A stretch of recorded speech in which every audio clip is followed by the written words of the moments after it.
Takeoff, press 7, 80 knots check. Air France, on est en bonsoir devant votre point, niveau 0, gauche et attendez. Et bien bonsoir de... Oh, c'est bonsoir de gauche en attendant Air France, en deux ans. Good morning, ladies and gentlemen. You're all very welcome to route share flight number 8401 to London Heathrow.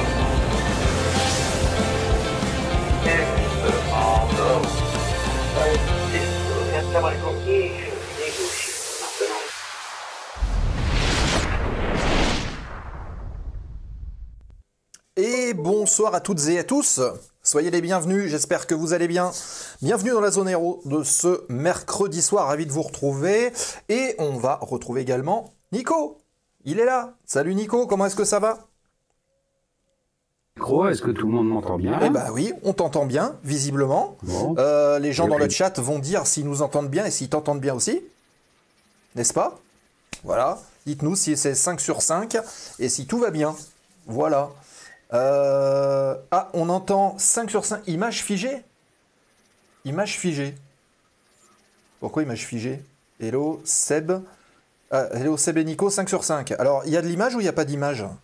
Vidéo, Moi, son. j'entends rien, entend. Si Nico, comme d'hab, il lag un petit peu. Nico est figé. Bah non, là, Nico, il n'est pas figé chez moi. Alors, je sais pas pourquoi. Non. Je suis pas figé chez moi non plus. Hein. Ah non, ça marche maintenant. Oh là, ouais, d'accord. Ok. Bon, bah écoutez, hein, du moment que ça marche, c'est ce qui compte. Donc, ravi de vous retrouver pour cette nouvelle émission ce soir, en ce mercredi, en souhaitant la bienvenue à toutes celles et ceux qui nous ont rejoints cette semaine. Il l'a été, mais c'est bon maintenant. Donc, c'est bon, Nico, t'es défigé, je pense que t'es rassuré. C'est parfait. Alors, les amis, on va souhaiter la bienvenue à Tataïeva, à Pimpin21, à Prodimage, qui a une chaîne aussi où il fait de la vidéo dessus, à Boardfly Eric, etc., etc. Plein de gens qui nous ont rejoints cette semaine. Si le programme vous plaît, si vous voulez rejoindre cette belle communauté qui est celle de la zone aéro, n'hésitez pas à le faire. Vous cliquez sur follow juste en dessous et comme ça, vous êtes follower de la chaîne, vous recevez les notifications. Quand ça démarre, bah, vous avez la petite notification parce que justement, des fois c'est 19h30, des fois comme ce soir c'est 20h30. Donc ne ratez rien, cliquez dessus et bonsoir Run to the Sky qui est là. Les fidèles sont là et on va les saluer tout de suite. Nos amis fidèles. Run to the Sky, Lord Gibus est ici, MMG7F, et on salue toute la team modération qui est là. J'entends rien 83 qui est présent, Julo aussi, Free Flight. Qui est-ce qu'on a encore que je n'ai point salué? Si d'ailleurs je vous ai pas salué et que vous voulez qu'on se salue, bah, n'hésitez pas. Hein. Vous faites un petit coucou dans le chat et puis on vous accueillera avec plaisir. Qui j'ai pas vu encore? Bah, y a des gens aussi qui sont connectés en lurk que je ne citerai pas, mais on les salue quand même. Bah, Nico, toi tu as envoyé un message aussi. Donc bah, recoucou Nico, dans le chat après. Voilà, donc si vous êtes connecté, faites un petit coucou, et puis on vous saluera bien évidemment. Alors, les amis, on a parlé des follow, on va reparler des subs, et bonsoir Zank, qui a aussi sa très bonne chaîne. Zank qui est là et qui est connecté, qui est avec nous ce soir, et ça nous fait bien plaisir. Hop, alors, où est-ce qu'on en est ? Je reviens là. Alors oui, on a eu un petit souci au lancement. Il y avait des caméras qui marchaient plus. Elles sont revenues, elles sont parties. Et puis elles sont revenues pendant le générique, donc c'est parfait. Si le contenu de la zone aéro vous plaît, les amis, vous avez différents moyens de soutenir la chaîne. La chaîne qui, je le rappelle, est sur deux vecteurs. Le vecteur Twitch, si on peut dire, la plateforme. Donc bah, c'est simple. Hein. Vous faites votre follow. Si vous voulez pas avoir de pub, les fameuses pubs Twitch, bah vous cliquez, vous prenez un sub pour 30 jours, ça vous coûte 2 cafés, le prix de 2 cafés, et puis vous n'avez pas de pub. Encore un problème de câble, tant mieux que ce soit résolu. Ouais, à mon avis, alors là, c'était pas des cams, c'était un câble qui posait problème, qui était remplacé, donc tout va bien. Il y a une partie de l'équipe gréviste, là, comme Antenne 2, ça oui. Arrive, donc c'est ça en fait. Comme Antenne 2. Oh, Nico. Alors, bienvenue à l'ORTF. Bon. On mettra la mire. Ouais, c'est ça, c'est ça. Donc oui, vous pouvez prendre un sub, n'hésitez pas à le faire. Ça soutient la chaîne, on en reçoit une petite partie, Twitch aussi. Bon, voilà. Et ça soutient aussi la plateforme et les streamers qui sont sur Twitch. Donc ça, c'est la première chose. Si vous avez un petit abonnement Prime, ne le laissez pas dormir. Si vous ne l'avez pas donné à quelqu'un, vous pouvez nous le donner. vous abonner avec Prime. Et puis dans la foulée, vous, ça vous coûte rien. Et puis nous, ça nous aide beaucoup. Ensuite, tiens, Sugar Frog qui vient de se connecter, un autre modérateur qu'on salue d'ailleurs, qui vient de rejoindre l'équipe, et ça nous fait bien plaisir, on accueille comme il se doit Sugar Frog, un des nouveaux modérateurs de la zone aéro, bienvenue à lui. Donc on a parlé un petit peu de tout ça, et puis il y a également la chaîne YouTube, et c'est là où je voulais en venir. Si d'ailleurs, vous ne l'avez pas vu, mais depuis cette nuit, il y a le replay d'il y a 15 jours, avec l'excellent live. Nico était là aussi, quand on avait fait l'interview de Raloche, notre ami François Rallet, ex-pilote de Mirage 2000. Très intéressant, ouais. Et oui, et le replay est en ligne, vous pouvez aller le consulter, mettez un petit pouce bleu sur la vidéo, ça fait remonter les statistiques, c'est pas grand-chose, ça prend 2 secondes, le temps de faire le clic. Faites des clics sur les vidéos YouTube, s'il vous plaît, les amis. Vous y allez, là, pendant l'émission, hop, vous ouvrez les chaînes, vous faites le tour des vidéos, vous mettez des petits pouces un petit peu partout. Comme ça va nous faire monter, ça va nous donner de la lisibilité. Et on en a bien besoin, donc n'hésitez pas à le faire, les amis. Voilà, c'est le défi de ce soir. On vous invite à cliquer sur les pouces bleus pendant l'émission. Allez, tout le monde s'y met. Et puis enfin, dernier moyen, c'est la boutique de la zone aéro. Puisqu'enfin, j'ai reçu les premiers kits. Alors, il n'y en a pas beaucoup, mais il y en a quand même. Il y a, je l'annonce, une dizaine de mugs. Est-ce que je peux le mettre comme ça? Voilà. Une dizaine de mugs comme ceci. Voilà. Avec le logo de la zone aéro, version ancienne, avec tout ce qui va bien. Donc là, il y en a 10 des comme ça. Donc, profitez-en. Il n'y en aura pas pour tout le monde. Et en plus, on les fait prix coûtant, les copains. C'est pour vous, c'est cadeau. Voilà. Et puis, on a également les stylos de la zone aéro, qui sont comme ça. Voilà. Et des stylos qui écrivent en noir, je crois. Donc, tout va bien. Vous pouvez les utiliser pour remplir vos carnets de vol, vos calepins, faire vos courses. Voilà. Vous avez tout ce qu'il vous faut. On a également les nouveaux stickers qui sont ici. Vous voyez, j'en ai mis un là. Comme ça, vous le voyez. Voilà. Les maquettes sont aussi dispo. Non, les maquettes, ça sera pour plus tard, ça. Ça, faut voir avec Nico, pour les modèles de maquettes, les amis. Et puis, on a également un nouveau kit de petites cartes de visite qui sont là. Bon, elles ne sont pas à vendre, les cartes de visite, mais je vous les montre quand même. Voilà, comme ça, vous les voyez.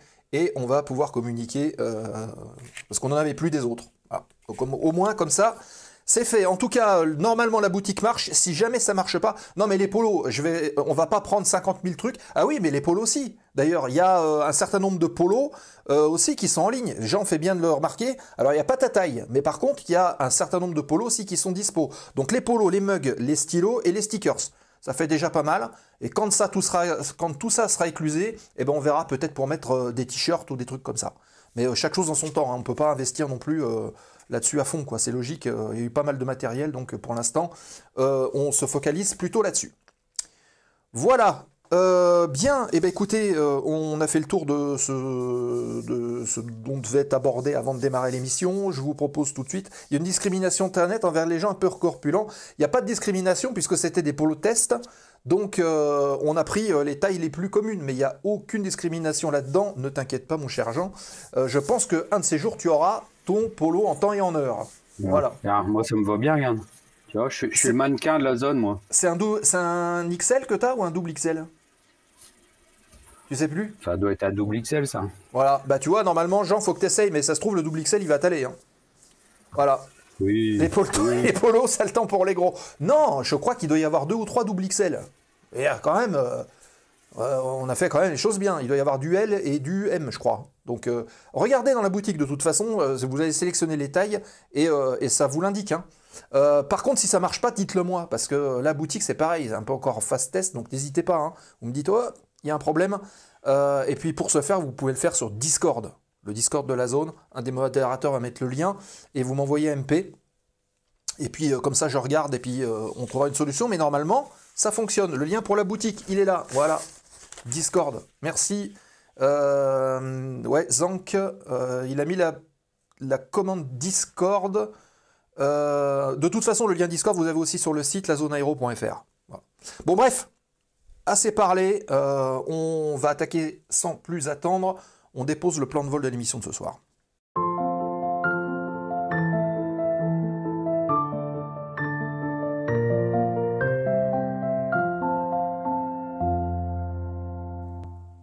Et on fait apparaître le plan de vol ici, Hop, le voici, le plan de vol, avec 5 petites actus du terminal, comme d'habitude, à vous partager. On va être un petit peu sur les avions de ligne. Ah, voilà, regardez. Hop, j'ai remis les gaz qui vient d'arriver. Voilà, et qui a déclenché le réacteur. Bienvenue dans la zone aéro. J'ai remis les gaz. Bonjour les pilotes. J'ai remis les gaz. Ben voilà, parfait. Bienvenue. Alors, actualité du terminal, il y en a 5 dans un petit instant à partager avec vous, avec Nico. Derrière, séquence, analyse, Rex, débrief. On va faire un point sur la voltige aérienne et nous aurons la chance d'avoir avec nous tout à l'heure dans l'émission Louis Vanel. Excusez du peu, ancien champion du monde de voltige aérienne, nouvel entraîneur de l'équipe de France. Comment est-ce qu'on fait de la voltige aérienne? Comment est-ce que ça se passe? Comment est-ce que sont organisées les compétitions? Comment est-ce qu'on fait tout ça? Eh bien, vous pourrez lui poser les questions avec Louis. C'est tout à l'heure, d'ici un petit 10 minutes, un quart d'heure, le temps de faire la séquence actu du terminal. Donc, à vos questions, vous les posez dans le chat et nous, on les relaie en temps réel, ou pas, ou légèrement décalé. Et puis, on discute avec lui de tout ça, mais n'hésitez pas, c'est un espace d'échange, on vous le rappelle. Et puis, fin d'émission, les 5 dernières minutes, foire aux questions, remise de gaz, on parle de tout et on parle du programme à venir de la zone aéro. Voilà pour le programme de ce soir, j'espère qu'il vous plaira. Pseudo validé. Bah oui, j'ai remis les gaz, logique. Pseudo validé. Allez les copains, c'est parti, l'actu du terminal qui commence tout de suite.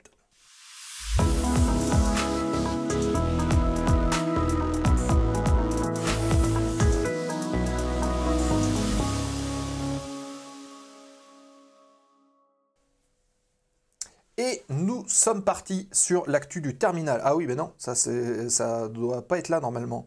Bougez pas, hop, on va l'enlever, tac, voilà, il est là l'actu du terminal. Hop, voilà, c'est tout bon, ça faisait partie des tests qu'on était en train de faire juste avant. Voilà, alors attendez, toc toc toc, qu'est-ce qu'il faut que j'enlève encore? Non, normalement ça doit être bon. Ok, allez, c'est parti, on va parler d'Air France.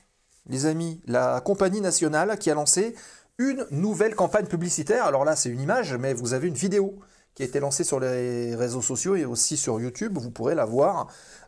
Cette nouvelle campagne publicitaire pour les Jeux Olympiques et Paralympiques de Paris 2024 qui met en scène une jeune femme maquillée, comme vous avez, sur la photo couleur de la France. Donc ce visuel artistique a été réalisé par Carole Lanier et capturé par Olivier Rose. Et en fait, l'objectif, c'est de symboliser, c'est comme ça que c'est, symboliser l'accueil chaleureux des 39 000 collaborateurs de la compagnie Air France pour les Jeux Olympiques. Donc la campagne sera visible à Paris-Charles de Gaulle, à Paris-Orly et dans d'autres villes hôtes des Jeux Olympiques. Elle comporte des messages multilingues pour accueillir les visiteurs du monde entier. Alors cette initiative reflète l'engagement d'Air France qui a souhait d'incarner l'art de recevoir à la française, comme le cite Fabien Pelouse, qui est le directeur de l'expérience client Air France, qui souligne que cette campagne valorise l'ouverture, l'audace et la fierté propre à l'olympisme. Et en plus des affichages et des bâches événementielles, des contenus vidéo vont être diffusés pour mettre en lumière tous les préparatifs des Jeux et l'implication des équipes d'Air France en vue de l'ouverture officielle des Jeux Olympiques. Cette campagne s'inscrit dans une sorte de signature publicitaire de la compagnie, s'envoler en toute élégance, c'est le thème d'accroche qui est utilisé dans la vidéo, et elle vise à créer un lien fort entre la compagnie, la France, les Jeux Olympiques, en réussissant à promouvoir l'hospitalité, l'attention du détail, des caractéristiques qui sont chères à la compagnie. Voilà, donc si vous ne l'avez pas vu, allez sur YouTube, et puis vous pourrez voir, c'est un petit spot qui dure quelques secondes. Voilà, en plein Stade de France. Il y a du lancer d'avion JO, je ne savais pas. Et ben voilà, peut-être qu'il y en aura un de ces jours. Sait-on jamais. On continue. Deuxième news du jour avec la compagnie, alors vous connaissez ça, CMA CGM Cargos, normalement c'est des bateaux, ils sont lancés un petit peu dans le transport par avion, et CMA CGM Air Cargo, filiale du groupe logistique français CMA CGM, du même nom, reprend son expansion après la fin de sa coopération avec Air France KLM. On en avait parlé il y a quelques temps, et puis finalement il y a une rupture d'entente, et la compagnie prévoit d'ouvrir de nouvelles lignes transpacifiques entre l'Asie et l'Amérique du Nord, avec 3 nouveaux Boeing 777F, comme vous avez sur la photo, qui sont prévus en juin, fin 2024 et début 2025. Le premier appareil desservira Hong Kong, Chicago et Séoul. Le deuxième, le marché chinois, et le troisième renforcera la flotte pour étendre son rayon d'action dès 2025. Actuellement, la flotte comprend 3 A330F et 2 777F qui opèrent principalement entre Paris-Charles de Gaulle et l'Asie. Et en prévision d'une expansion, CMA CGM Air Cargo attend également 8 A350F pour 2026-2027. On peut dire que la compagnie voit grand, doublant ainsi sa flotte initiale. Donc c'est quand même une belle avancée. Cette stratégie va permettre de répondre à la demande mondiale, d'une part, et de desservir plusieurs hubs internationaux qui vont inclure la France. Damien Mazaudier, qui est le directeur général de CMA CGM Air Cargo, voit ce développement comme une nouvelle étape vers une activité mondiale. Initialement associée à Air France, KLM pour son expansion, CMA CGM Air Cargo a dû revoir ses plans suite au refus du département des transports américain en janvier, marquant ainsi son tournant vers une expansion indépendante. Ensuite, hop, on continue avec 4 pour 1 des A380 en pièces détachées. C'est Airbus qui a cessé la production il y a quelques années de l'A380. Vous le savez, on en avait parlé avec notre ami Pierre. Mais plusieurs compagnies aériennes continuent à utiliser le fameux modèle, le plus gros avion du monde, comme ils disent, chez Airbus. Pour maintenir les appareils en vol, il y a 4 A380 hors service à l'heure actuelle qui vont être démantelés, voilà, dont 3 qui sont situés à Tarbes dans les Hautes-Pyrénées. Vous avez peut-être vu si vous avez été volé là-bas, ils sont stationnés là-bas, ils vont être démantelés là-bas. L'objectif, c'est de fournir des pièces de rechange aux A380 qui sont toujours en service. La stratégie vise à retirer du marché les appareils qui sont en fin de vie, à valoriser les pièces fonctionnelles. Et il y a plusieurs sociétés qui s'associent pour réaliser ces opérations. Il y a déjà la société d'investissement allemande Dr Peters qui collabore avec VAS Aero pour procéder au démantelage de ces avions. Tarmac Aerosave, qui est une entreprise de maintenance et de recyclage qui est basée à Tarbes, va procéder au démontage des 3 A380, dont les pièces détachées vont ensuite être revendues aux compagnies aériennes qui utilisent ce modèle. Malgré la fin de la production en 2019 et seulement 251 livraisons d'A380 sur les 1400 commandes, l'avion il est toujours exploité, notamment par Emirates, British Airways, Singapore Airlines, parmi d'autres, qui reflètent aussi un regain d'intérêt pour l'appareil, puisque après avoir été tanké pendant un certain temps, certaines compagnies le réexploitent aujourd'hui. Voilà, on continue avec Elexir Aircraft, l'entreprise française qui continue de se développer et qui annonce l'ouverture de 2 nouveaux sites pour répondre à une forte demande et accélérer la production. Le premier sera situé vers Étré à côté de La Rochelle et se concentre sur la production de pièces en composite, notamment tout ce qui est fuselage et gouverne de vol. Et il devrait y avoir 26 employés sur 1000 m². Et le second, tenez-vous bien, aux États-Unis. Ça va te parler, Nico, du côté de Saratoga en Floride, puisque une chaîne va être installée là-bas pour... Voilà, le réassemblage en fait des avions qui sont destinés au marché américain. Ces ouvertures font suite à une levée de fonds de 40 millions d'euros et une demande croissante avec plus de 200 commandes fermes, précommandes et lettres d'intention d'achat. Elexir dispose désormais de 4 installations au total, 3 sites de production en Europe, dont un à La Rochelle et un à Étré, un site de réassemblage aux États-Unis, et ces développements visent à accroître la capacité de production de l'entreprise avec notamment la construction d'une nouvelle usine de 15 000 m² à l'aéroport de La Rochelle en 2026. Donc, une petite firme qui monte, qui monte et qui monte. Est-ce que ce sera le remplaçant de la firme Robin, mon cher Nico? Ah bah pourquoi pas, oui, c'est des avions modernes, hein, donc et puis c'est des avions de temps, en composite, moteur hyper économique. Donc avec une bonne endurance, des très bonnes performances aussi, hein, donc oui. On va voir ça. Accessible aux aéroclubs. Exactement. Imbetter 222-2222, bienvenue. Bienvenue à toi. Et on termine cette page actu avec les nouvelles destinations de l'été chez Ryanair. Vous le savez, régulièrement, quand il y a des vacances d'hiver, d'été, on vous annonce un petit peu les nouveautés au niveau de l'aérien. Et c'est Ryanair qui a dévoilé ses programmes de vol estivaux 2024 avec quelques nouveautés si vous voulez partir en vacances, notamment depuis Marseille et depuis Toulouse. Marseille-Provence, la compagnie basera 7 avions Boeing 737, dont 3 nouveaux 737 MAX. Attention aux portes arrière. Pour desservir 62 destinations qui incluent 5 nouvelles liaisons vers Limoges, Reggio Calabre, Tirana, Wrocław en Pologne et Zagreb. Voilà. Donc ça, c'est déjà les premières destinations depuis Marseille.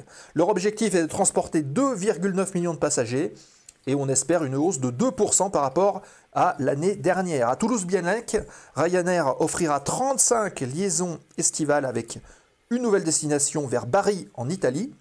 2 avions Boeing seront basés là-bas pour accueillir 1,15 million de passagers, avec une augmentation de 10%. Bruno Balderi, qui est directeur commercial, client et communication pour Toulouse-Blagnac chez Ryanair, a salué ce programme de nouvelles destinations qu'il considère comme très divers dans les destinations et qui offre des opportunités pour des escapades urbaines et des séjours ensoleillés tout en pouvant promouvoir les différentes régions auprès des voyageurs européens. Et ben voilà, on a terminé la séquence actu de ce soir. Si vous avez des réactions, n'hésitez pas à les écrire. Il y a une petite actu là. Ouais, Nico ? Ouais, donc c'est juste pour annoncer que le 25-26 mai, il y aura un meeting aérien à Gap-Talar. Ah ! Eh ben c'est fin mai, donc voilà, donc c'est bien, on l'annonce maintenant. Donc Gap-Talar, donc c'est au sud-est là, près de Gap, et puis il y a un beau plateau avec le Sabre, avec un Zéro japonais, Mustang, Skyrider, Corsair, beaucoup d'avions de collection, Patrouille Rafale Marine, Mirage 2000, etc. Puis bien sûr de la voltige. Et ben voilà, ça fait une belle transition tout ça. Le 26 mai. Et ben voilà. Alors le 25 c'est les expositions, le 26 c'est le show aérien. Voilà. Donc expo statique, tu veux dire ? Oui. Okay. Le 25. Donc le 25 et le 26 pour les mots en vol. Bon, voilà. Parfait. Donc avec la patrouille de France. Ah, la patrouille de France, il sera aussi. Ok. Ouais. Bon, de toute façon, je pense que vous avez des affiches. On regardera un petit peu si on peut vous retrouver une affiche. Je connais bien Talar, une belle rêve du parachutisme en plus. Oui, c'est vrai. Il y a beaucoup d'activités para là-bas. On en avait parlé avec Thibaut, l'ancien directeur du terrain de Talar, qui maintenant est à Courbessac. C'est ça. Ok, bon voilà, on a fait le tour de l'actu, les amis. Je vous propose tout de suite d'enchaîner sur la séquence de ce soir. On vous avait dit, on va parler de voltige aérienne. Et pour ce faire, nous accueillons un champion du monde, un ancien champion du monde. Mais il est toujours champion, et on le retrouve maintenant. C'est la séquence Rex débrief dans la zone aéro de ce soir avec Louis Vanel, qu'on va retrouver tout de suite.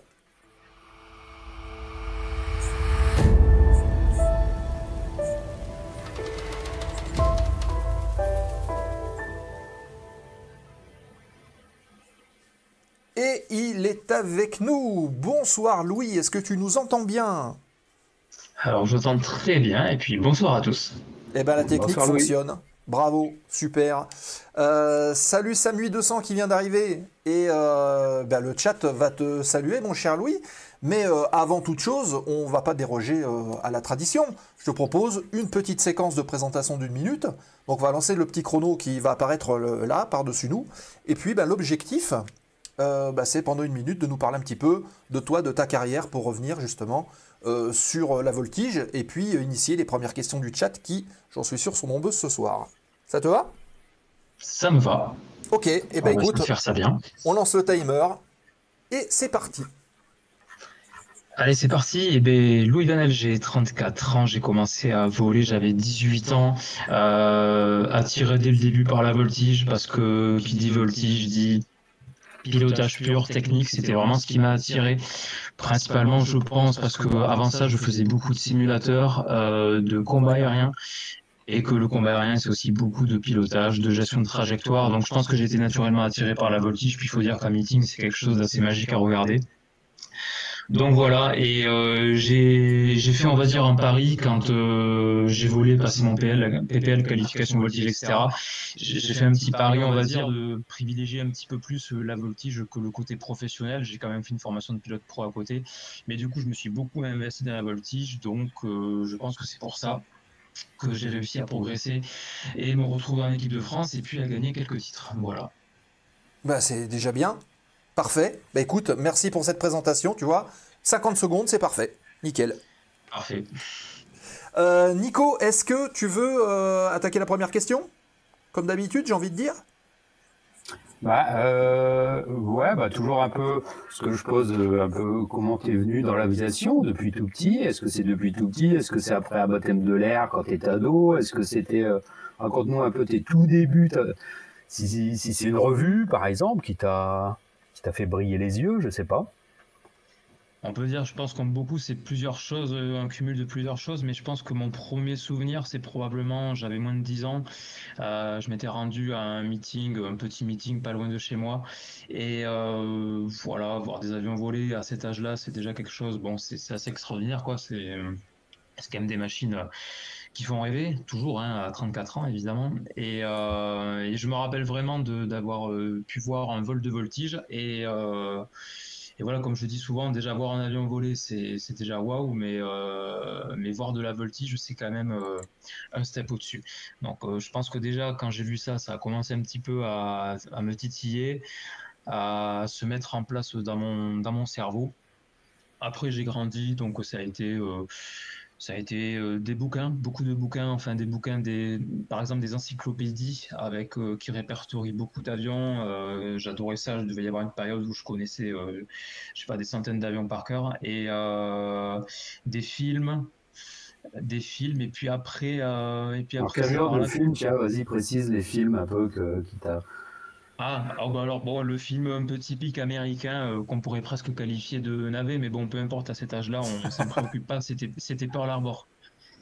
Ah, Pearl Harbor avec Ben Affleck et puis j'ai pas le nom des autres acteurs. ah bah c'est Mais il y a quand même. le film préféré de Nico en plus. Ah ouais. Ouais. On a fait mieux. Bien avant, on a fait mieux, on va dire. Ouais. Moi, ma dernière référence, j'ai adoré Top Gun 2. Perso, je pourrais le re-regarder quasiment sans limite. D'accord. Mieux que le 1? Voilà, non, oui. Alors, oui, enfin, je me risquerais pas à dire oui ou non, mais pour moi, je dis oui parce que le 1, en fait, j'étais même pas né quand il est sorti, je crois. Donc, évidemment, je l'ai regardé, mais forcément, les effets spéciaux de l'époque sont ce qu'ils sont et ils ont très bien vieilli. Et puis, il n'y a pas à dire, voir des prises aériennes avec de vrais avions, c'est toujours génial.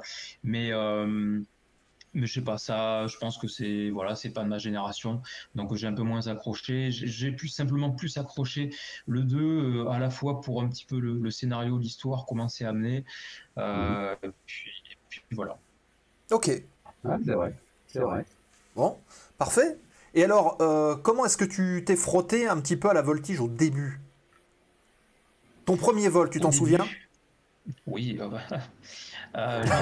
me rappelle.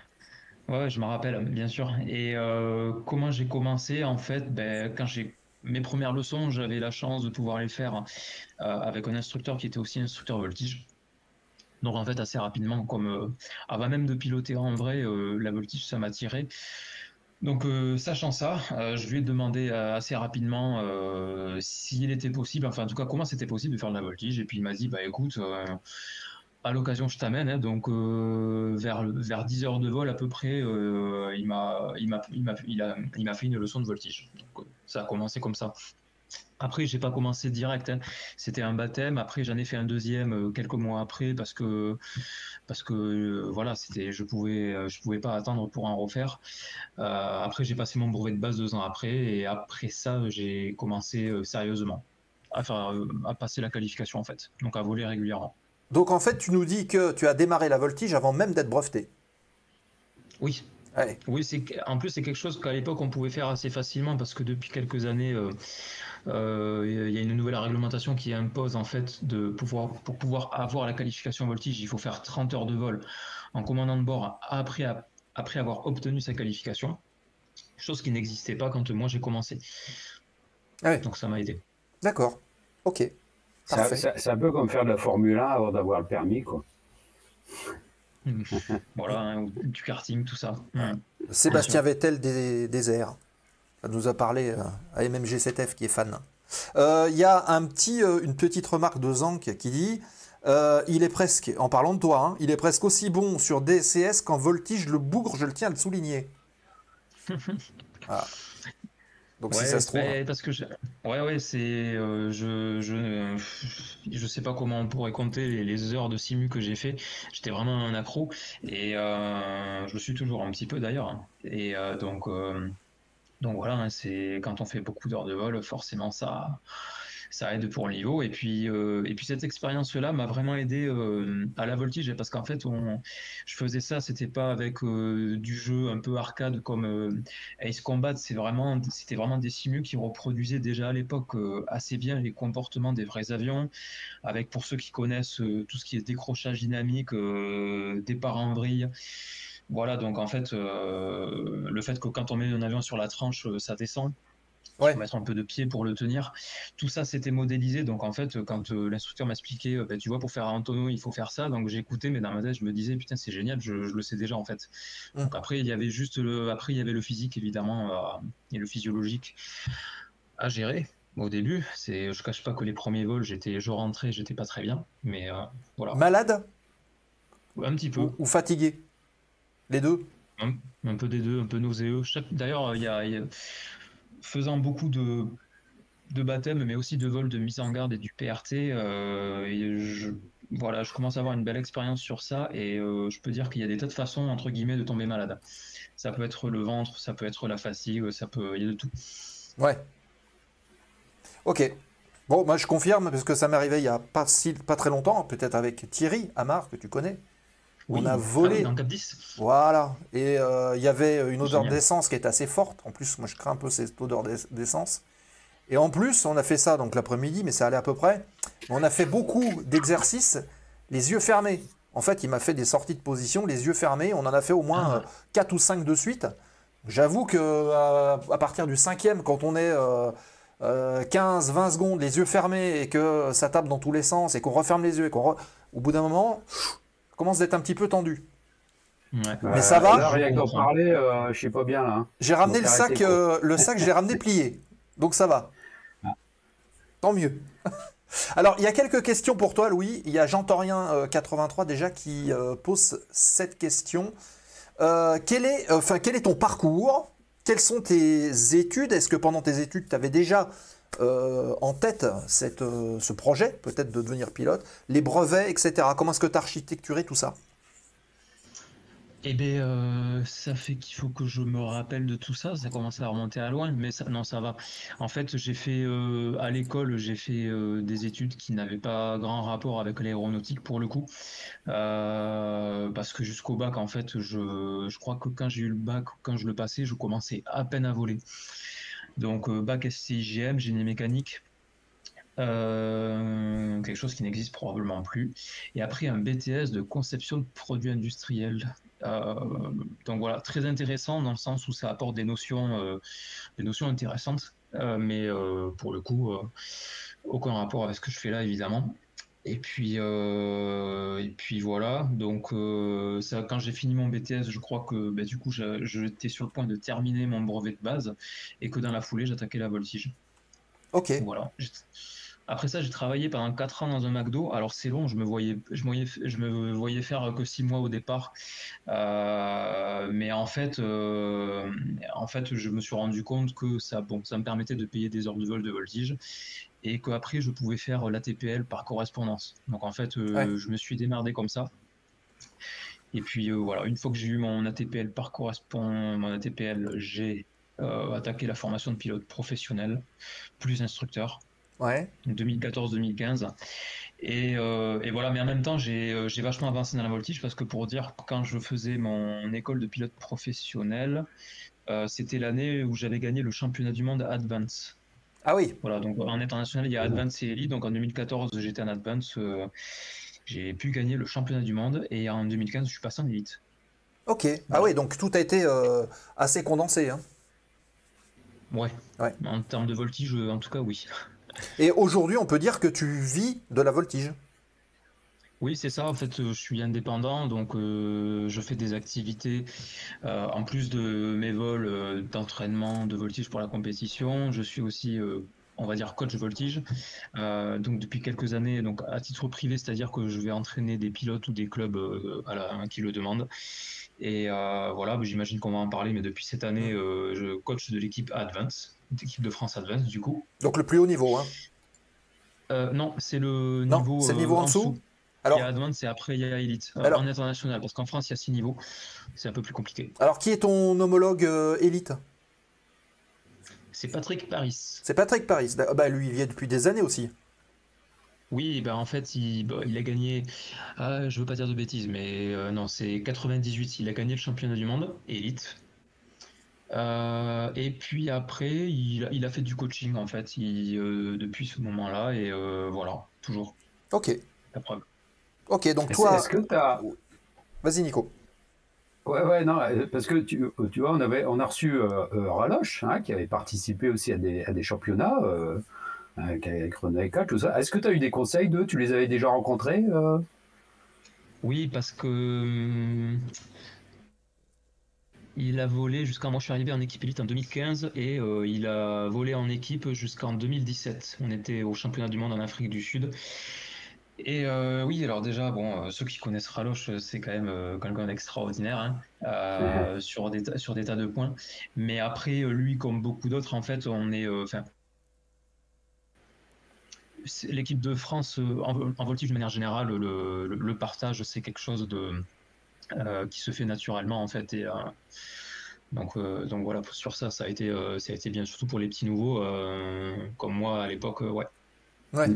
C'est vrai qu'il nous avait bien parlé un peu de l'ambiance qu'il y avait un peu dans l'équipe de France, là où il y avait un soutien pour chacun, parce que c'était pas évident d'avoir la tête exactement comme il faut en fait pour les compétitions, parce que il faut pas grand chose en fait pour rater une figure peut-être, j'imagine.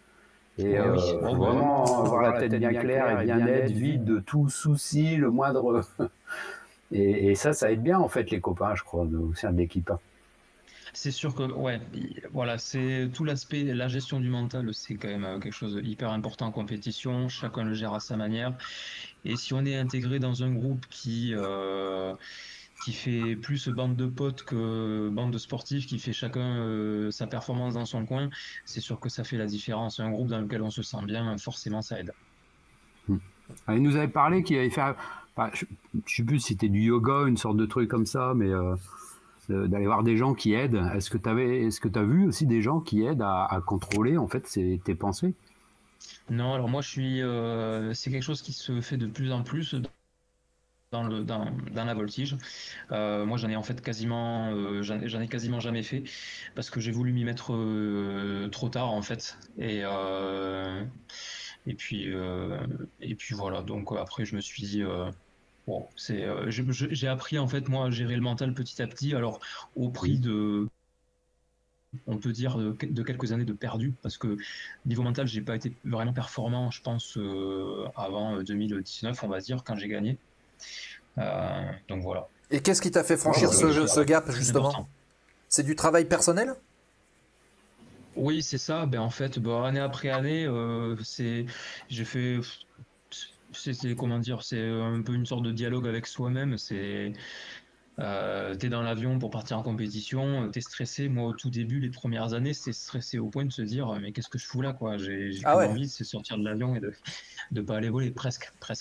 Et puis petit à petit, on finit par essayer de se concentrer sur l'adrénaline du vol qu'on va faire, de la performance qu'on cherche à montrer. Il y a un côté, chacun le vit à sa manière mentalement. Moi, il y a un petit peu le côté de vouloir un petit peu montrer quelque chose de beau aux juges, forcément. Pourquoi? Parce qu'on est noté par les juges, donc forcément, il vaut mieux que ce qu'on leur montre leur plaise. Et puis, voilà. Ok. On peut encore en parler, mais c'est vrai que c'est un sujet compliqué. Et voilà, j'ai beaucoup. Après, moi, mon truc, mon point un petit peu central sur la gestion du mental, ça a vraiment été de relativiser. Mais vraiment à l'extrême, c'est-à-dire, par exemple, un championnat du monde, arriver à se détacher quasiment complètement de l'enjeu. Ouais. Essayer de ne pas penser voilà, au titre de champion du monde qui potentiellement est pas loin. Si on commence à se préoccuper de ça un petit peu trop et que ça fait ressortir des pensées négatives, basiquement, mince, je vais peut-être gagner et si je me rate, je perds le titre de champion du monde. Là, c'est le meilleur moyen de rater son vol. Ouais, d'accord. Et tu conseillerais à quelqu'un maintenant, là, un jeune qui veut faire de la voltige, de participer à des séances comme ça de préparation mentale avec quelqu'un, je veux dire. Je le conseille, oui, si cette personne veut pratiquer la compétition de manière assez sérieuse et qu'elle cherche à avoir des résultats. Le plus tôt on s'y met, mieux c'est, clairement. Hein. Ça, on peut pas dire autrement. Par contre, la prépa mentale, c'est quelque chose de très vaste. Il y a des tas de méthodes et chacun, je pense, est réceptif à, on va dire, des méthodes différentes, quoi. Donc, c'est un point sur lequel il faut faire attention, quoi. Faut bien avoir conscience qu'on va peut-être pas forcément trouver du premier coup le préparateur mental qui nous correspond. D'accord, ok. Ouais, on salue Banzai86 qui vient de nous rejoindre. Bienvenue à toi. Petite question de Samui 200, puisqu'on parlait de mental, on va peut-être parler de physique aussi. Et il dit, tu dois beaucoup faire de sport pour supporter le facteur de charge ou des exercices spécifiques. Comment est-ce qu'on se prépare justement aux compètes? Alors, il y a quand même une grosse part d'accoutumance en vol. C'est-à-dire que même en faisant beaucoup de sport, c'est le fait de voler qui va vraiment nous faire avoir le bon physique. C'est pour ça que souvent les vols en début de saison sont un petit peu plus difficiles à encaisser. On est plus vite fatigué par rapport à des vols en fin de saison quand on arrive aux compétitions par exemple. Après, c'est assez important pendant l'automne-hiver, c'est-à-dire quand on vole pas. De faire du sport, oui, pour se maintenir en forme, clairement. Donc après, alors nous, entre guillemets, notre ennemi, c'est un petit peu l'endurance, les sports d'endurance. Parce que c'est beaucoup de cardio ce qu'on fait. Quand on prend du facteur de charge, en fait, le cœur il doit monter en tempo très rapidement. Donc ça équivaut à un effort vraiment quasi instantané sur le moment et très intense. Donc il faudra plus faire des sports qui vont nous mobiliser de cette manière-là. C'est comme un sprint en fait, c'est ça? C'est équivaut à un sprint. Ouais, voilà. Oui. Un sprint un peu prolongé du coup, parce qu'en compétition, déjà un programme ça dure 5-6 minutes, avec quelques secondes entre les figures, ça enchaîne bien. Ok. Alors, ce qu'on peut peut-être faire déjà, c'est peut-être voir un premier clip que tu peux éventuellement nous commenter. On va te faire incruster, hop, voilà, ici. Et puis, si tu peux nous commenter déjà ces premières images pour que tout le monde se rende un petit peu compte de ce qu'on voit, ce qu'on ressent et ce qu'on peut ressentir à l'intérieur de l'avion. Allez, hop, on lance. Bien sûr. Voilà, donc ça c'est une vidéo où le caméra est sur le casque, donc en fait on peut voir en fait ce que je vois quasiment. Donc voilà, c'est déjà la voltige, c'est toujours un pilotage en regardant un point précis. Par exemple là c'est en bout d'aile droite que je regarde quand ça va tourner. Pour toujours avoir vraiment conscience, faut toujours avoir le maximum, toujours savoir dans quelle position est l'avion. Ça c'est le truc de base. Après il y a avoir conscience de l'énergie de son avion. Et puis après, il y a la gestion du box. Donc là, par exemple, c'est une démonstration pour un public qui est en bas. Donc en fait, il faut en fait rester le plus présent possible devant ce qu'on appelle le point central. Donc soit là où il y a les juges, soit là où il y a le public. Ok. Donc l'avion, on en reparlera parce que c'est une véritable Formule 1. Hein. Oui, voilà, mais j'allais dire justement, on voit que les ailerons, ils prennent quasiment tout le bord de fuite, hein, contrairement à des avions classiques où ils sont beaucoup plus petits et il y a un débattement aussi beaucoup moins important.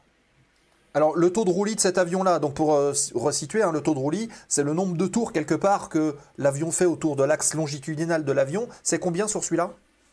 420 degrés par seconde. Donc on fait un tonneau en moins d'une seconde potentiellement. Au maximum. Vous imaginez un tour complet en moins d'une seconde, c'est fou. Hein. On est sur du carbone, du composite, ces choses-là?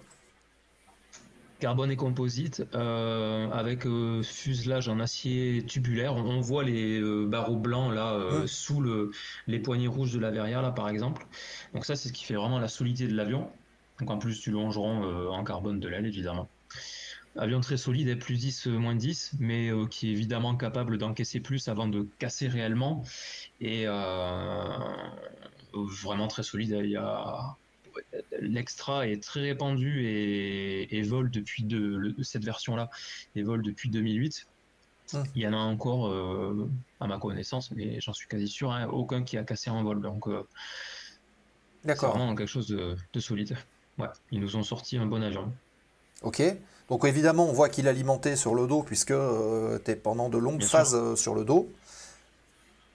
Et on voit justement, alors il est jaune. Black Wolf, c'est quoi? C'est du sponsoring? On a vu Breitling aussi sur le côté? C'est ça, en fait, pour la petite histoire, au début cet avion était Breitling. Bon, maintenant tout le monde sait que Breitling a un petit peu changé on va dire, de politique vis-à-vis de l'image qu'elle veut représenter. Ça s'est détaché un petit peu l'aéronautique parce que ça a changé de direction dans les années 2018. Donc voilà, après c'est l'ancien patron de Breitling, Monsieur Schneider, en fait, qui continue à sponsoriser quelques avions, quelques équipes sous ce nom-là. D'accord. Ok. Donc vous en faites partie aujourd'hui. Voilà. Donc c'est une association que vous avez justement avec cet avion. Il dépend de quoi? De l'aéroclub? C'est une société privée? Alors, comment est-ce que ça se passe? eh ben non, en fait, c'est l'avion de Michael Brageau, je pense qu'il est assez connu de nom, notamment pour son baron Voltige. Et c'est son avion en fait, donc maintenant en fait c'est toujours son avion, il est propriétaire et on est en tout 4 ou 5 à voler dessus. Ok, d'accord. Donc c'est du monoplace, voilà, hein, évidemment. Oui. Ok. Il existe des avions comme ça pour faire de l'apprentissage, ou c'est, on va dire, réservé quand même à des gens qui ont une expérience certaine? C'est en monoplace évidemment, il faut avoir quand même une sacrée expérience. Cet avion existe en version biplace, hein, donc il est possible de voler. L'instructeur est à l'avant avec l'élève à l'arrière en général. Bon, cela dit, c'est de l'instruction de perfectionnement parce que l'instructeur à l'avant n'aura pas toutes les commandes de vol, ou alors c'est l'élève qui va aller devant, mais c'est pas la meilleure position en termes de repère. Ouais. Mais bon, l'idéal c'est quand même à titre perso, je pense, bon, déjà j'ai commencé sur ça, donc forcément c'est ce que je vais prêcher, mais commencer sur Cap 10, ça permet quand même d'avoir un avion qui évolue de manière plus lente, d'avoir plus le temps de voir les choses, de comprendre un petit peu ce qui se passe. Ouais. D'accord. Est-ce que tu as pu essayer d'autres avions donc je suppose que le Cap 10 a déjà essayé, mais je sais pas, le Pitts ou même les avions russes, là, les Sukhoi Non, j'ai pas une grosse expérience, une grande diversité à ce niveau-là. J'ai fait du Cap 231 et 232 au début. Voilà, après un petit peu d'extra 200, mais bon, c'est quasiment la même chose que du 330, enfin, en termes de comportement et tout ça. Après, des avions un petit peu atypiques, non, malheureusement, jamais eu l'occasion. Un petit peu de TB30, Epsilon. Ouais. À l'époque de Breitling, du coup, j'ai eu la chance de faire un vol avec eux, avec les L-39 Albatros. Ah oui. En patrouille, ouais. Donc voilà, pour ma petite expérience d'aéronef. T'as un avion de rêve? Toutes les catégories, Sur lequel voler? Ouais. Rafale. Voler, faire de la voltige. Ah ouais. Rafale. Rafale. Ah. Ouais, carrément. Sans hésitation. Ah ouais. Ah bah oui. Alors, tu seras encore assez jeune quand ils seront mis à la retraite et puis quand ils seront démilitarisés, quoi. Alors, j'ai vu une vidéo il y a 2-3 ans d'un certain Olivier Mazurel qui a été volé en Rafale. Il a fait du 0G. Il y a une émission là-dessus qui est sortie, ouais, c'est ça, il y a 2-3 ans, qui est d'ailleurs disponible sur YouTube. Je vous invite à la regarder, ou sur Dailymotion, je ne sais plus. C'est assez marrant. Puisque lui, c'est pareil, hein, il avait une grosse expérience de voltige, et il a dit que c'est quand même pas tout à fait la même chose. Ah oui, non. Bah déjà les commandes de vol sont complètement différentes, hein, en termes de sensations. J'ai eu la chance de pouvoir visiter quelques bases aériennes et de faire un tour d'être dans un simu de Rafale. Et ouais, c'est particulier parce que le stick qu'on a à droite là, en fait, il bouge quasiment pas. Donc en fait, il mesure la pression qu'on met sur le manche. Donc ça fait très bizarre quand nous on est habitué à avoir un manche qui est vraiment en liaison directe avec les commandes de vol et qui a un grand débattement. Forcément là c'est très différent. Bon après il y a tout ce qui est l'aspect, c'est juste complètement différent forcément ces avions. Oui, la vocation n'est pas la même non plus. Alors justement, tu parlais de la maniabilité de l'avion avec le manche. Des fois, on te voit piloter l'avion donc à une main, avec la manette des gaz sur la main gauche, et des fois, on te voit lâcher la manette des gaz et travailler à deux mains. C'est pourquoi? C'est pour mieux ressentir les choses ou c'est pour mettre plus de force?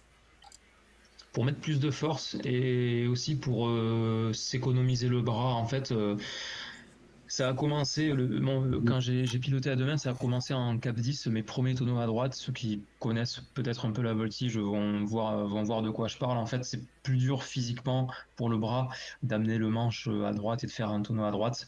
Donc, idem pour tout ce qui est virage d'eau et tout. Donc là, j'ai dit, bon, attends, je mets deux mains pour voir. Ah oui, effectivement, ça m'aide. Et l'avantage, c'est que moi, je m'y suis habitué dès le début. Par contre, quelqu'un qui est vachement avancé, qui est dans un niveau élite, qui a toujours été habitué à voler à une main, des fois, il y en a qui essaient de tester à deux mains, mais ils n'y arrivent pas parce qu'en fait, ils ont toujours été habitués à piloter comme ça et la main gauche sur les gaz. Donc, donc ça dépend des gens en fait. Donc en gros, c'est pas la peine d'avoir des muscles comme Schwartzy pour faire de la voltige. Non, je suis un assez bon exemple à ce niveau-là justement. Donc ouais. Faut travailler celui-là. C'est ça. Ok. Le chat, hein, si vous avez des questions, n'hésitez pas à les poser. Vous les écrivez et nous, on les relaie, on discute avec Louis. Lord Gibus Louis préfère de longs facteurs de charge pas trop forts, donc c'est une question, ou au contraire, du gros violent mais court. Qu'est-ce que tu préfères en termes de sensation? Bonne question. Moi, je pense que en fait en voltige, nous on est plus dans le gros facteur de charge, mais qui va pas durer longtemps. On fait quasiment que ça. Il n'y a pas vraiment la conception de la voltige fait que des programmes et tout fait que on aura rarement des facteurs de charge vraiment très prolongés. Après c'est deux choses différentes, donc moi je dirais que je préfère quand c'est on va dire gros facteur de charge qui dure pas longtemps. Parce que forcément, du coup, c'est plus facile à supporter, même si on prend plus 9, si ça dure quelques secondes et qu'on lutte bien, le voile noir n'a pas vraiment le temps de s'installer. Donc lutter, c'est alors le facteur de charge aussi, il faut qu'on le définisse. Hein, c'est l'accélération qui fait que tu vas être plaqué dans le siège ou dans les bretelles au moment où ton avion il évolue. Vers le bas, et puis et puis quand on prend du jet négatif, par exemple si on est sur le dos et que j'étais attaché, je vais décoller de mon siège, je serai retenu par les bretelles. Ouais. On va regarder ça d'ailleurs. Oui. Ouais. Alors j'ai une question. Vas-y Nico. Vous n'avez pas de combinaison anti-jet comme les pilotes de chasse. Est-ce que ça pourrait être envisagé un jour en compétition ou c'est interdit? C'est pas que c'est interdit, mais il y a principalement deux raisons à ça. Déjà, il faut mettre le système dans l'avion et nous, en avion de voltige, on chasse le poids d'une manière générale. Et puis il y a aussi que, a priori, en tout cas, alors ça, c'est ce que j'ai entendu dire en tout cas, mais il y a une certaine inertie dans ce système-là. Le temps que ça se gonfle et tout et que l'effet de la combinaison se fasse, nous, potentiellement, on aura sans doute déjà terminé de tirer. Donc, on n'aurait pas forcément un grand intérêt. Ouais. D'accord. Puis bon, on cherche la performance humaine aussi. Donc si on commence à... C'est un peu comme les drogués, quoi. Enfin, les drogués, oh là, la comparaison. Non, mais ceux qui font du sport et puis qui se picousent, bon, je vois pas l'intérêt de faire une performance humaine, quoi. Tu vois ce que je veux dire? Donc là, mettre une combinaison anti-jet, quelque part, la performance humaine, elle est plus là, quoi. Mais est-ce que, ça c'est une bonne question, est-ce que la différence, elle peut se faire justement là-dessus, sur cette capacité du pilote à encaisser léger, ou alors c'est quelque chose de secondaire? Oui. Non, alors pour moi, c'est vraiment pas secondaire. Un pilote qui est plus résistant physiquement, qui encaisse mieux léger, etc., il restera performant tout le long du vol ou tout le long du programme en compétition. Il aura clairement un avantage par rapport à celui qui est crevé à la moitié du programme. Ça, c'est clair. Ouais. D'accord. Est-ce que tu as déjà eu des accidents de voile noire ou de voile rouge ou de trucs comme ça pendant une compétition ou entraînement, quoi? Je pense que ça a dû arriver à quasiment tous les pilotes. Ça fait des années évidemment que ça m'arrive plus parce qu'avec l'expérience on apprend à le gérer, à le voir venir, à l'anticiper. Mais ça m'est arrivé quelques fois, voilà, d'avoir un voile noir. J'étais avec un instructeur, donc pour le coup ça va. Il a fait une ressource plus longue que ce que je pensais, donc moi je m'y étais pas préparé. Et puis j'ai eu le fameux voile noir plus l'absence, ce qu'on peut appeler le G-lock, qui a pas duré longtemps, mais voilà, on a quelques secondes où on n'est plus là, et potentiellement des fois en fait c'est une sorte de mini perte de conscience. Donc en fait quand on revient, des fois il y a des cas en fait où ça peut on peut carrément être au stade où en fait on se demande au premier instant mais je suis qui, qu'est-ce que je fous là? Faut le temps que tout se remette en place dans le cerveau. C'est mine de rien, donc c'est quand même pas négliger, hein. Et puis faut dire ce qui est, les accidents sont rarissimes en voltige d'une manière générale, mais c'est quelque chose qui peut tuer, hein, si on fait pas attention. Tu peux décrire pour ceux qui nous écoutent là un peu visuellement ce que tu vois quand le voile noir arrive, en fait, comment ça se passe, comment tu décrirais ça? Ça peut se caractériser en premier lieu, le plus net qu'on voit, c'est le champ de vision qui se rétrécit progressivement. C'est noir, c'est ça, sur le côté, c'est gris. D'accord. C'est noir sur le côté, la vue se tunnelise. En même temps, on perd un peu les couleurs. Et puis après, si on va jusqu'au bout, ça se ferme complètement. Ouais, finalement, c'est comme si on regardait dans un tube à un moment à un autre, et puis d'accord. Ouais, exactement. D'accord. Impressionnant. Hein. C'est très comparable à ça aussi, c'est quelque chose qui arrive de temps en temps quand on est vautré dans un canapé à 2 tensions, et des fois quand on se lève d'un coup on a une sensation avec la vue qui se brouille. C'est quasiment pareil en fait. Ouais, ça se met à tourner un peu. Ah ouais, c'est ça, je confirme. Ouais. En tout cas, alors nous on n'a pas forcément la tête qui tourne, mais d'un point de vue vision c'est la même chose qui se passe, grosso modo. Ok. Il y a Lorgibus qui demande s'il n'y a aucun système de sécu qui peut être installé pour vous réveiller en cas de perte de conscience. Alors, bonne question, hein, mais pour moi non, parce qu'à part quelque chose qui pourrait nous mettre des grosses baffes ou un bon jet d'eau, non, pour le coup, il n'y a rien qui... Non, d'accord. C'est... Ouais. Donc, évidemment... C'est comme dans les Subway, quoi. Le voile noir, donc c'est l'extrême limite, on va dire, du facteur de charge, mais on regarde un petit peu ce qui se passe à l'intérieur du cockpit. Voilà, donc déjà on revoit l'avion, et on va devoir après subir le facteur de charge. Et c'est assez impressionnant, hein, vous allez voir les amis, ça va vous donner un ordre d'idée. Ça change le visage, hein. On prend quelques années instantanément. Ouais. Alors là, évidemment, alors vous avez vu là? Et là, on te voit tu te contractes, en fait, on voit que tu fais des mouvements respiratoires. Il faut arriver à se gainer, et du coup, quand on se gaine vraiment fort, le niveau respiration, la réaction naturelle sera de couper la respiration, de rester en apnée, mais le corps a tellement besoin d'oxygène, hein, c'est comme courir, hein, une sorte de long sprint, donc il faut quand même, si on s'arrête de respirer un instant, c'est quand même de l'oxygène, de l'énergie mine de rien de perdu, donc petit à petit ça fatiguera plus vite, donc pour ça qu'il faut arriver à respirer en même temps. Voilà, et donc là on te voit, tu es en train de répéter tes figures là. Oui. C'est ça. Ça c'est très important. Hein. On le voit peut-être un peu, il y a des marques blanches au sol, donc en fait, vraiment, quand on veut bien préparer un vol de compétition, les 14 figures de l'inconnu qu'on va faire, on sait exactement où est-ce qu'on veut les placer. D'accord. Quand on arrive vraiment au niveau de chercher la victoire, en fait, on en est là. En fait, on sait telle figure, elle sera là. On veut qu'elle soit là. On fait en sorte qu'elle soit à l'endroit où on a voulu. Ok. Et puis il y a aussi tout ce qui est la mémorisation des figures, évidemment, anticiper l'énergie qu'on aura à chaque figure, etc. D'accord. Alors il y a une petite question. Hop, je vais l'afficher. Voilà, de Jérémy Legaz, qui demande jusqu'à combien de G+, donc de G positif et de G négatif, vous prenez en règle générale dans un vol de compète. Eh bien, on va rester, ça va être aux alentours de +8, +9. Et en négatif, on prend toujours un peu moins parce que physiquement, c'est plus dur à supporter. Donc, on sera à -7, peut-être des fois à -8. Et ça va dépendre. Il y en a qui font des vols à +5, +6 et -4. D'autres qui, au contraire, vont voler à +9. Donc, ça dépend du pilote, de son entraînement, de sa résistance physique.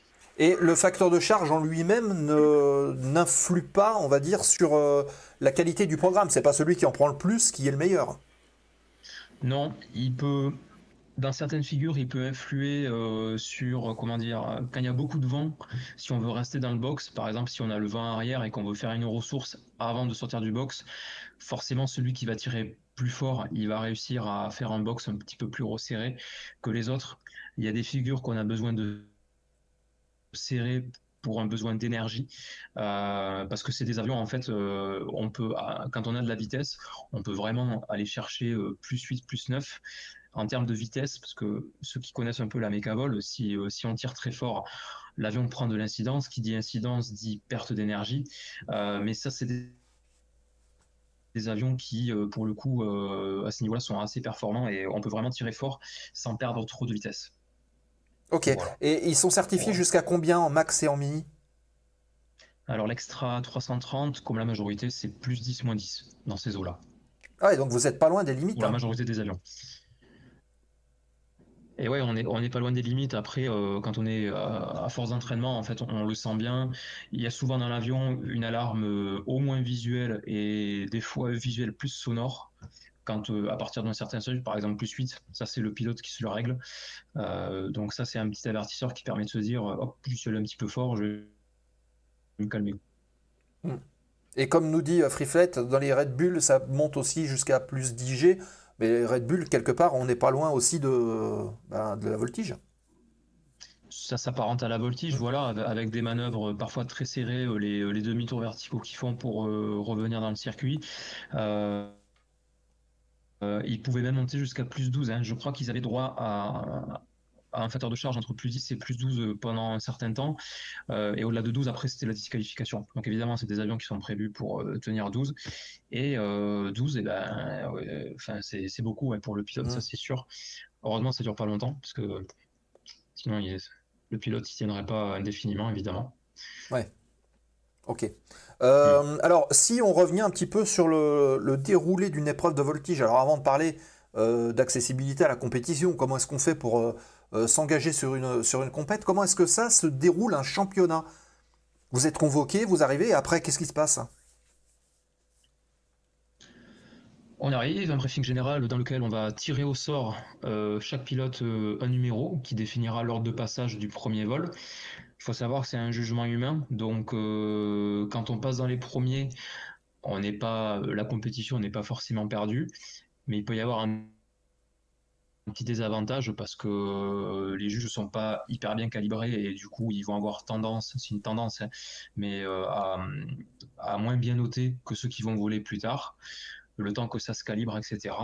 Tout est fait au maximum pour que le jugement soit le plus objectif possible et honnêtement, je trouve qu'il est quand même assez objectif. Mais donc voilà, ça commence par là. On fait le programme Connu Libre qu'on appelle Connu Libre. Ça, c'est un programme qu'on se fait à l'avance et qu'on travaille autant qu'on veut avant. Et après, donc un vol. Et après, les 3 autres, c'est des inconnus. Ouais. Et les inconnus, en fait, c'est des figures. Hein. Chaque équipe va poser une figure. Il va y en avoir 10 au total.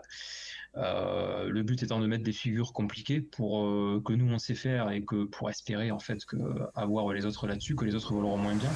Et il faut assembler un programme avec ça. D'accord. Donc en fait, c'est programme inconnu. En fait, en soi, les figures, on les connaît. Plus on s'entraîne, plus on a le temps de voir tout le panel de figures qu'on peut rencontrer. Mais par contre, ce qu'on n'aura jamais en fait vu en entraînement, c'est l'enchaînement, parce que chaque programme est différent, parce que à chaque fois, chaque figure posée est différente. Pour une figure, il y a des tas de variantes possibles. Et puis après, voilà, hein, on monte chaque figure différente. Et puis après, il faut se monter l'enchaînement, se créer le programme. avec ces figures. Donc c'est pour ça qu'on l'appelle inconnu, parce qu'en fait, on le fait en compétition et la première fois qu'on le vole, en fait, on est noté. On peut pas s'entraîner dessus. Ouais. D'où l'importance de la préparation au vol. C'est quand on me voyait répéter au sol, le but c'était d'anticiper le maximum de choses pour que le programme inconnu en fait se passe en vol comme si au final il n'était pas inconnu. Entre le moment où on te le donne et le moment où tu montes dans l'avion, il y a combien de temps? Grosso modo, c'est 24 heures, mais en fait, c'est assez particulier. C'est dur à définir parce que les figures vont être posées, par exemple, quelques jours avant. On va dire aux équipes, vous avez une journée pour nous envoyer vos propositions de programme. Après, les propositions sont affichées. Donc, il peut y en avoir 5, 10, 15 des fois. Des fois, il y en a même trop. On choisit le programme et après, on l'étudie. Mais du coup, les figures, en fait, on les a vues depuis déjà plusieurs jours. Donc, déjà, elles commencent à être mémorisées. Par contre, la règle qu'on a, c'est que c'est un vol par jour maximum. On ne peut pas faire 2 vols par jour, par exemple. Donc, on ne peut pas se retrouver dans le cas où on fait un vol le matin et quand on sort du vol, il faut de suite apprendre le programme suivant pour le voler l'après-midi. Ouais. Oui, il faut laisser le temps de mentaliser justement tout ça. Voilà, alors, exactement. On parle de programme, tout est codifié, c'est-à-dire qu'on ne fait pas n'importe quoi, n'importe comment, même s'il y a des noms donnés. D'ailleurs, je pense qu'on peut peut-être faire afficher ce fameux programme que voici, que tu peux nous commenter. Alors ça, on dirait des courbes, il y a des petites flèches, mais finalement, ça, c'est la signification d'un programme de voltige. Voilà, alors c'est ce qu'on appelle le code RST. Ça permet en fait de pouvoir dessiner et de codifier toutes les figures qu'on peut faire dans une compétition de voltige. Donc là, on ne parle pas de la voltige freestyle qu'on voit à meeting où là, le pilote est absolument libre de faire tout ce qu'il veut avec l'avion. Parce que là, la voltige RST, c'est un extra 330, c'est que 5%, je dis au hasard, mais dans l'idée c'est ça, c'est 5% de ce que peut faire l'avion. En réalité, avec le freestyle, on peut faire une infinité de figures en plus. Donc après, c'est la trajectoire de l'avion vue de côté, ce qu'on voit. Si on commence par la figure 1 qui est en haut à gauche, c'est un losange. En fait, le losange, en fait, c'est voilà, c'est l'avion, il fait une branche, deuxième, troisième, quatrième. Il faut que et après, il y a des critères de jugement. Donc par exemple, les juges, ils vont nous noter sur l'équilibre des 4 branches, comme sur le dessert. En fait, il faut que le losange soit parfait. En fait, 45 partout et les mêmes longueurs. D'accord. Et les pointillés, c'est? Et les pointillés, c'est quand on est en fait en jet négatif. Donc c'est soit sur le dos, ou soit parce qu'on... Ok. Donc là, en fait, le point de départ, c'est l'espèce de petit point, l'espèce de petit point dans le cercle là. Et donc au début, on comprend que tu es sur le, dans le siège normalement, sur le ventre. Et après, donc tu passes sur le ventre. Après, tu es sur le dos, sur toutes les faces supérieures. C'est ça, mais parce qu'en fait l'avion là il est encore en jet positif et dès qu'on va être là, on est sur le dos à 45 degrés à monter, mais on est sur le dos, donc là on passe en dessous de 0 G, donc c'est pour ça que c'est marqué en pointillé. Ok. Donc ça c'est la première figure. Ok. Sur la deuxième. Assez facile. Donc ça se termine toujours par un trait, c'est ça? Oui, voilà. Le rond c'est le début de la figure et le trait c'est la fin de la figure, et puis après vous voyez le déroulé du programme. Ok. D'accord. Bon, figure 2, c'est facile en soi parce que c'est l'avion qui fait une verticale. Donc le juge, qu'est-ce qu'il va noter? Il va noter en fait que la verticale est à 80 degrés et non pas 85 ou 95. Et au début, souvent, les gens, quand on leur explique ça, ils ont du mal à y croire, mais si, ça se voit. Une erreur de 5 degrés, quand on est habitué à regarder, en fait, on arrive à assez voir les écarts de 5 degrés. D'accord. Ok. Donc on arrive en 3, alors là on a plat ventre, on est sur le ventre plutôt. C'est ça. Et le petit triangle qu'on voit en fait, c'est ce qu'on appelle une vrille. Donc en fait là l'avion on va décélérer, on va attendre le décrochage et puis on va volontairement, ce qu'on cherche à éviter en temps normal, mais là nous on le fait volontairement, on va mettre le pied à fond en gardant le manche à fond en arrière grosso modo pour faire un tour de vrille. Voilà, un triangle complet ça veut dire un tour. Donc un tour de vrille. Alors c'est en pointillé parce que donc il y a plus d'accélération, on tombe. Alors oui, bon là après c'est un petit peu plus compliqué à intuiter, mais c'est parce qu'en fait la figure de base c'est uniquement la trajectoire avec les pointillés. S'il n'y avait pas la vrille, la figure de base consisterait à, depuis le vol ventre, à pousser pour se mettre en descente verticale. Donc en fait, on arrive en descente verticale en G négatif. Donc c'est pour ça en fait que la verticale est en pointillé. C'est uniquement pour ça en fait. D'accord. D'accord. Et après, justement, le cercle, c'est vertical, c'est horizontal, ce fameux cercle, cette boucle? Là, c'est dans le plan vertical et c'est une boucle. Ok. Une Donc boucle qui finalement, commence comme ça et qui termine sur le dos. sur le dos, voilà, c'est ce que j'allais dire. Ok, sur le dos. Ensuite, 4, on est toujours sur le dos, et on voit C'est 180. ça. Exactement. Donc là, c'est un virage. On reste en palier, enfin en palier à la même altitude. On fait un virage, on est sur le dos. Donc on pousse. Ok, donc virage dos, tout est inversé. Virage dos, tout est inversé exactement. Ouais, si on voulait conjuguer pied-manche, on serait sur le dos, on mettrait du pied droit et du manche à gauche pour partir en virage. Ah ouais, donc là, en fait, il faut déconnecter, se brancher à l'envers et dire, ok, on est sur le dos, on veut tourner à droite, donc il faut manœuvrer les commandes dans l'autre sens. Ouais, ça devient déjà délicat. Pour l'anecdote, faisant beaucoup du PRT, donc de vol mise en garde, ça arrive très souvent que on est tellement habitué en vol ventre à se dire que je tire, c'est pour relever le nez vers le ciel, me mettre en sécurité, que des fois sur le dos, si on est un petit peu stressé et qu'on fait pas gaffe, en fait, plein de fois, en fait, j'ai la réaction, le pilote, il va tirer sur le manche parce qu'il est tellement habitué à tirer pour relever le nez que même sur le dos, en fait, il va faire l'erreur. Mais bon, généralement, après ça, on s'en défait très rapidement. Une fois, quand on l'a fait une fois, généralement, on comprend. Donc Ouais. voilà, c'était pour l'anecdote. Voilà. D'accord. Si on regarde la figure 5, justement, c'est quoi? C'est 4, 2, 4, avec les petites flèches. Alors, avant de regarder les petits numéros, on peut juste regarder la demi-flèche. Les flèches comme ça, c'est des tonneaux pilotés, donc c'est-à-dire qu'aux ailerons, avec à la limite un peu de pied, de profondeur, mais ça c'est uniquement pour rester dans l'axe et en palier. Donc s'il y avait rien d'écrit dessous, ce serait juste on est sur le dos et on se remet sur le ventre par un demi-tonneau. Alors maintenant, de nos jours, hein, c'est un petit peu changé. On le noterait avec un 2 x 4.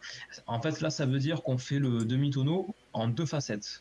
Une facette, tranche, et une deuxième facette. D'accord. Ok. Du coup, idem pour la figure d'après. En fait, c'est la même, c'est pareil. On est en descente sur le dos 45, une facette, tranche, et la deuxième. Ok. Bon, bah, on apprend justement à lire ces programmes. C'est quand même cool. Oui, vas-y. Je pense à un truc. Je vais chercher quelque chose. Et si vous avez des questions à poser à Louis, n'hésitez pas à le faire, comme vient de le faire d'ailleurs Jérémy Legaz, une question qu'on posera juste ensuite. C'est juste pour montrer, parce que là, cette semaine, je suis justement en coaching pour Dijon Voltige, et avant l'émission, là, je leur ai préparé un programme pour demain. Ouais. De niveau élite. Là, on est plus sur du niveau, c'est entre l'espoir et la promotion. C'est un niveau c'est le niveau qu'on voit à l'écran là, c'est un niveau qu'on fait pas en France, mais dans l'idée. Et en élite, en fait, pour voir la différence, alors je sais pas si on va bien voir. Ouais, alors hop, j'enlève la resti, voilà. Pour voir juste la complexité, en fait, voilà, quand on monte en niveau, en fait, les figures sont de plus en plus chargées en rotation. Ouais. Tout est architecturé. Et toi, quand tu conçois justement ce programme que tu vas leur proposer, il te faut combien de temps pour le mentaliser et le proposer? Alors, 10-15 minutes. Ouais. Ça prend un petit peu de temps parce que il faut, quand on fait dans une configuration de stage d'entraînement, on essaie en fait d'avoir, enfin moi en tout cas j'essaie de faire des programmes avec un maximum de diversité. Jamais que dans un programme il y ait à peu près tout ce qui peut tomber, donc des figures, enfin différents types de figures de base, les tonneaux en virage, les vrilles, les renversements. Voilà, j'essaie de mettre de tout, donc en fait ça force à réfléchir pour concevoir quelque chose de cohérent, donc ça se fait pas en 2 secondes, quoi, c'est sûr. Ouais, d'accord. Alors, on va poser la question de Jérémy, parce que maintenant qu'on a vu justement toutes ces figures, il pose cette question: quelles sont là où les figures ou les enchaînements les plus difficiles à réaliser selon toi? Les figures ou les enchaînements les plus difficiles à réaliser. Alors les enchaînements, ça va vraiment dépendre. Par exemple, j'ai dit qu'en compétition, chaque nation va poser une figure. Mais des fois, on va avoir du bol et les 10 figures vont s'enchaîner relativement facilement. autant il y a des fois, c'est un véritable casse-tête de concevoir un programme, et du coup, des fois, on va avoir des figures qui vont mal s'enchaîner. On n'aura pas le choix, parce qu'on est limité en nombre de figures. Ce qu'on appelle des figures de liaison, c'est pour, comme leur nom l'indique, c'est pour faire des liaisons entre deux figures principales, on va dire. Mais on a droit à un nombre limité de figures, donc des fois, on va potentiellement avoir deux figures qui, en fait, l'enchaînement n'est pas idéal. Ouais. Donc là, ça va forcer un petit peu le pilote à faire au mieux, en fait, pour que ça ressorte le mieux possible. Après, dans les figures difficiles, je dirais, il y en a beaucoup, hein. Les tenants en virage sont difficiles, en fait. Comme leur nom l'indique, en fait, c'est un virage. C'est un virage et il faut qu'en même temps, l'avion, il fasse un tonneau dedans. Ouais. Donc, techniquement, c'est probablement ce qu'il y a de plus dur à réaliser. C'est la machine à laver. Ouais, c'est typiquement le genre de truc qui rend malade. Même moi, en tant qu'instructeur, quand j'en fais un 4-10 et qu'on les enchaîne, souvent, moi, je suis le premier malade parce qu'on le sait tous, hein, quand on est PAX et qu'on pilote pas, on est plus vite malade que celui qui pilote. Donc voilà, tout un virage assez dur physiquement et techniquement. Il y a aussi les cloches, hein. Les cloches, c'est quand on monte à la verticale et qu'on se laisse retomber en marche arrière avec une bascule d'un côté ou de l'autre. Et ça, le problème, c'est qu'il faut avoir l'avion parfaitement droit, avec zéro dérapage d'un côté ou de l'autre, parce que si on a un dérapage comme ça, l'avion il va se gameler sur le côté, alors qu'on veut voir l'avion qui recule parfaitement. Donc avoir vraiment la cloche parfaite, avec quand il va basculer, avec les deux bouts d'ailes qui restent pile à la bonne hauteur, là, si vous voyez ce que je veux dire, ça c'est difficile, ça demande vraiment beaucoup de travail. Et la difficulté, elle est augmentée avec le vent, là, parce que là, le vent, ou une rafale peut peut-être déséquilibrer l'avion, quoi. Exactement. S'il y a pas mal de vent, mais que l'air est laminaire, on va assez bien s'en sortir. Mais si c'est un air turbulent, c'est sûr que typiquement pour ce genre de figure, c'est un petit peu handicapant et c'est forcément du coup plus dur pour le pilote. Et ça, c'est pris en compte par les juges? Non. Ouais, voilà. Non, pas du tout. Non. Par contre, c'est vrai que du coup, une des nombreuses problématiques de la compétition, en fait, c'est que le règlement est fait pour que les pilotes évoluent, et puis après la gestion de la compétition en temps réel est faite pour qu'au maximum les pilotes de la même catégorie volent autant que possible dans les mêmes conditions, en fait. Ah oui. Ouais, donc les vols s'enchaînent entre les pilotes, et puis pendant que la météo, elle est la même pour tout le monde, quoi. C'est ça. Et puis après, voilà, après ça, comme j'ai dit, c'est de la gestion en temps réel, en fait. Et des fois, on va peut-être, par exemple, annuler des vols l'après-midi s'il y a trop de vent. Si ceux du matin ont volé avec des conditions sans vent, ça va forcément pénaliser ceux qui vont avoir beaucoup de vent. Donc potentiellement, on va retarder au lendemain pour que les autres retrouvent les mêmes conditions. D'accord. Ok. Voilà. Oui, vas-y, Je Nico. sais pas, j'allais passer à ta nouvelle carrière, parce que maintenant, tu es par terre, c'est ça? Oui, alors pas encore, parce qu'en fait, je vole encore en élite. Je vais encore faire les compétitions en élite. Mais en plus, maintenant, je vais devoir, effectivement, en fait, j'ai le poste d'entraîneur de l'équipe Advance. Ah ouais. Et donc, comment ça se passe alors, ce poste-là? Alors, c'est déjà la base du coaching, c'est être en communication avec les pilotes qui vont voler, donc les coacher, les débriefer, leur dire, les aider à progresser. En entraînement, l'entraîneur qui est au sol, c'est aussi l'œil du juge, en fait. Donc, il va pouvoir voir le vol de la perspective du juge, ce qui est quand même le plus intéressant, en tout cas la finalité. Donc voilà, en fait, dans l'idée, c'est on a le championnat de France pendant lequel on va finir de sélectionner tous les pilotes de l'équipe de France. Avant ça, il y a un stage avec ce qu'on appelle le groupe France, donc c'est-à-dire des titulaires et des accédants.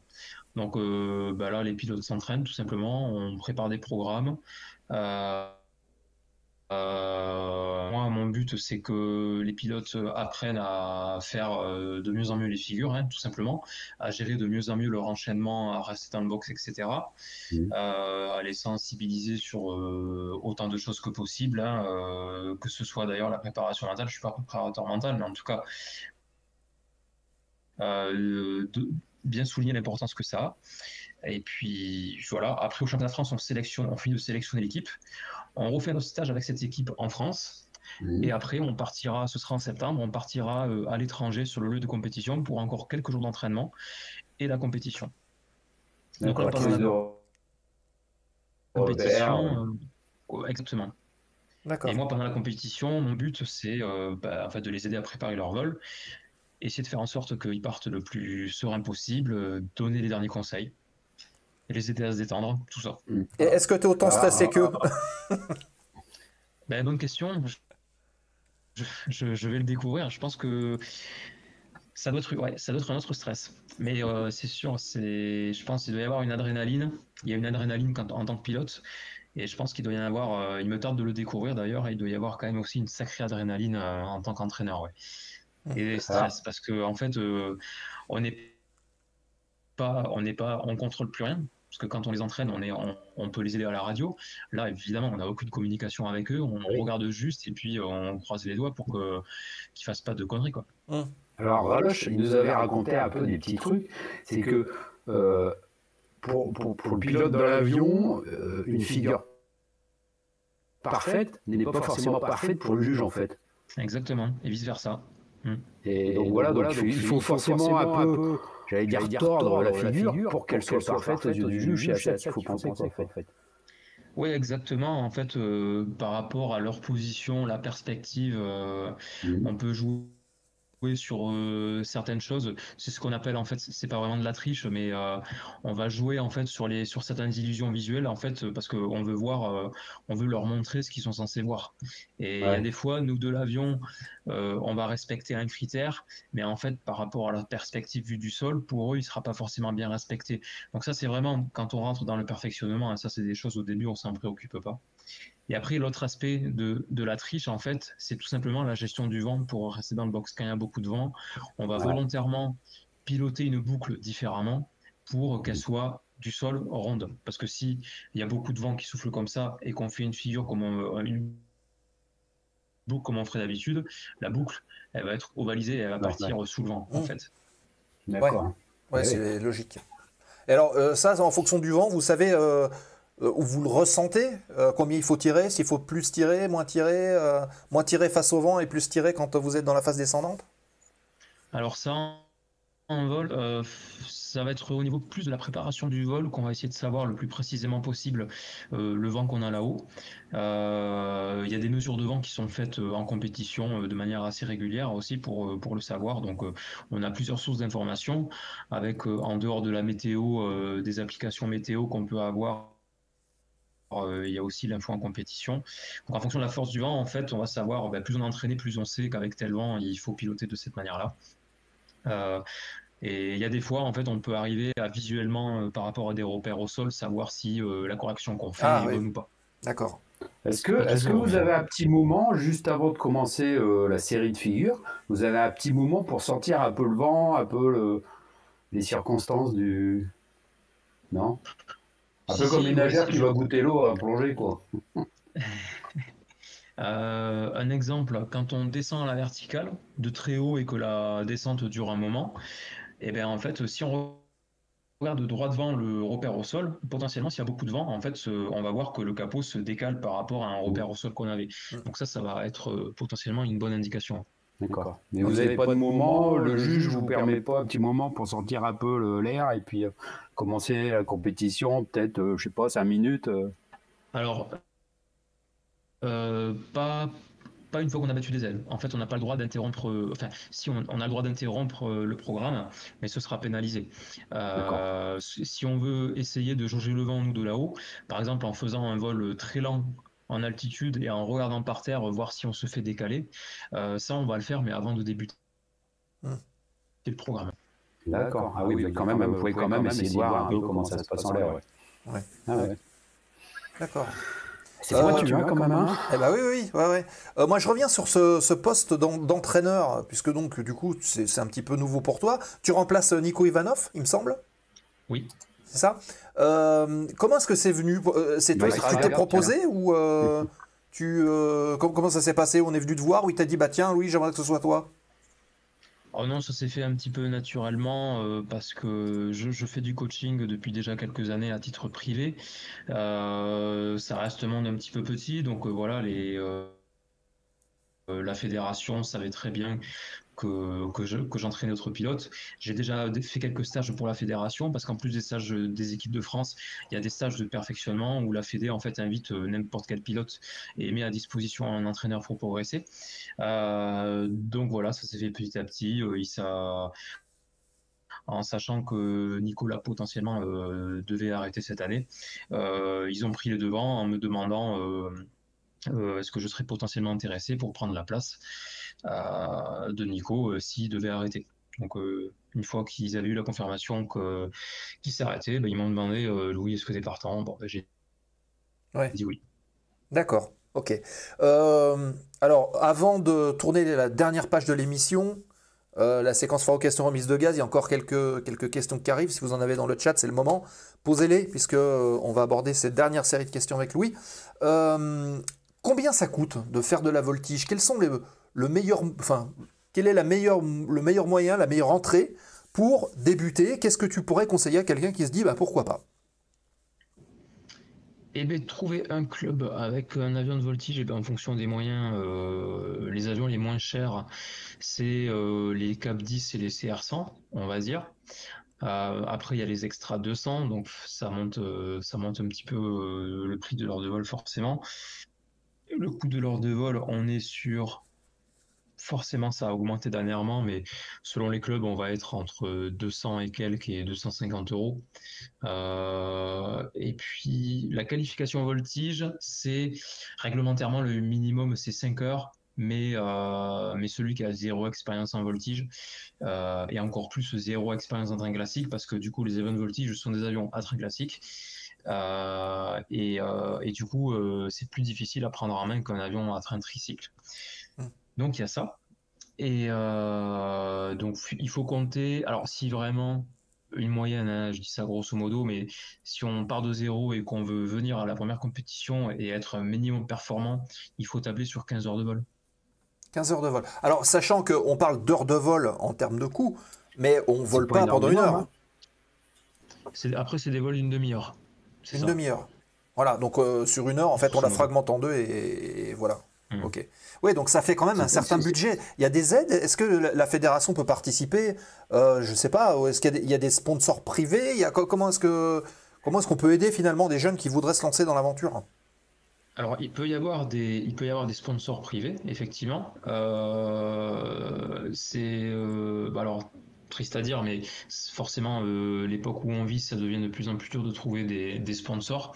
Mais bon, voilà, il n'empêche qu'on peut toujours en trouver, quelqu'un qui est passionné par le sport et que le pilote qui demande, parce que d'une manière générale, les sponsors, les gens qui sponsorisent adorent ça, c'est d'avoir le sportif qui est à disposition pour échanger et partager la passion. Donc il peut y avoir ça. La fédération aide aussi avec des bourses pour les jeunes en fait, pour la qualification voltige. Et puis voilà, après c'est vrai que c'est un petit peu de la débrouille. Ouais. D'accord, ok. Oui, donc plutôt que de faire des naves, on peut se dire, tiens, on fait une nave de temps en temps et de la voltige, où on peut combler les deux, puisque finalement ça reste un sport. Alors, est-ce que ça sera un sport olympique un jour? Bonne question. Il n'y a pas trop de sport mécanique en olympique d'une manière générale, mais après, des fois, il y a des années où il y a des formats de compétition un petit peu particuliers qui sont faits, qui se rapprochent un petit peu plus de j'ai plus les noms en tête du coup, mais par exemple des compétitions où il y a plusieurs sports aériens qui se regroupent avec du planeur, du parachutisme, etc. Après, c'est sûr que en tout cas, faire développer le sport en termes de visibilité vis-à-vis du public surtout, ça c'est quelque chose, il y a un gros travail à faire dessus en tout cas. Ouais, d'accord. Allez, on entame la dernière partie de l'émission, la séquence foire aux questions, remise de gaz, les 5-10 dernières minutes qu'on passe avec Louis qui était notre invité ce soir. Donc, foire aux questions, remise de gaz, c'est tout de suite.